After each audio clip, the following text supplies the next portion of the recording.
Of course, Venezuela collapsed. It was socialist. That's been the argument to come out of this crisis of leadership. Yes.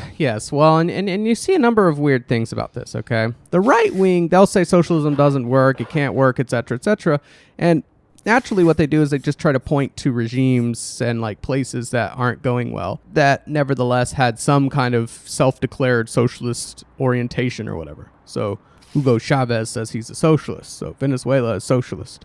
So on the right wing, you had Bret Stephens. Yes, Venezuela is a socialist catastrophe, he wrote in the New York Times. Stephens gives 3 reasons why it's socialist. He only gives 3 reasons. I'm not, truncating his piece or whatever. He gives 3 reasons. And he calls this the orthodox socialist script.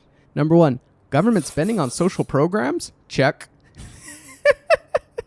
So the government spent on social programs, so that's the orthodox social strategy. Does the United States have social programs that it spends on? Food stamps, Social Security, SNAP, WIC, public schools, Medicaid. Like social spending is that's just what we call like having a developed economy and a welfare state. So we're like a third of the way there.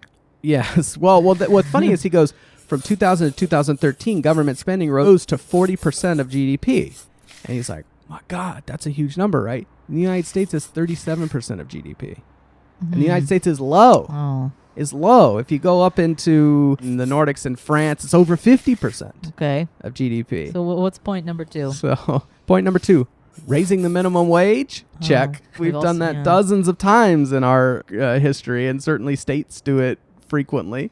And then he goes, an economy based on co-ops, not corporations. Check again. In her fawning book, The Shock Doctrine, Naomi Klein says Chavez has made co-ops a top political priority. By 2016, there were roughly 100 cooperatives in the country employing more than 700,000 workers. Now, 700,000, that's a lot of people, except there are 30 million Venezuelans. Oh. Talking about a small fraction of the workforce. And, of course, the United States has co-ops. There are consumer co-ops. We live in a housing co-op. There are credit union co-ops. There are these things called ESOPs, employee stock ownership plans, which are basically a kind of shitty co-op. And in the U.S., ESOPs alone employ 14 million U.S. workers. So this is like the "You're a wizard, Harry" moment, only it's when we find out the USA is actually socialist. We're the socialist ones all along.